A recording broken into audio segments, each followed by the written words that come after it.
Ahojte Zetoráci, zdravím vás pri ďalšom videu Zetor 2023, ktoré je také doplňujúce videjko k tomu prvému videu, ktoré som natočil, kde som teda zabudol spomenúť nejaké informácie ohľadom tohoto typu traktora, aj niečo z histórie, takže ideme si k tomu niečo povedať.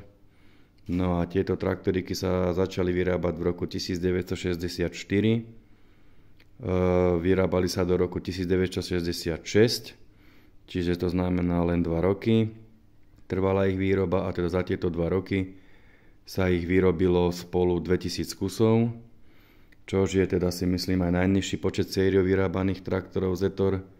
No a teda z toho dôvodu majú aj takú zberateľskú hodnotu, že teda je ich už veľmi málo. No a takže môžeme sa konkrétne pozrieť aj na tento náš, kde máme originál štítok.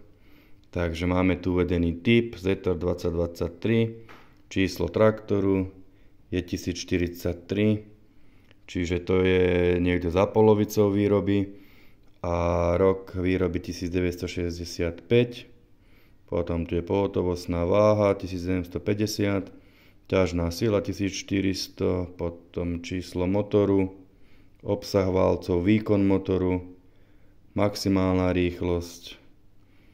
No a takže tu nám máme originál štítok, ktorý sa tu potom primontuje.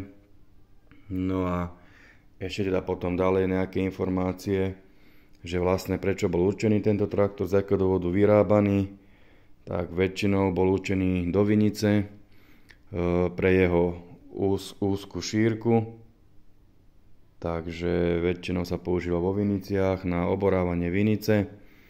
No a myslím, že niektoré kusy boli aj na družstve a tam sa používali na rozhadzovanie umelých hnojív. No a väčšinou teda hovorím v tom vinohradníctve. Takže aspoň také niečo maličko z histórie a teda vlastne, že na čo slúžil takýto traktorík. Takže prajem vám pekný deň. No a ja sa idem pustiť teda do rozoberania.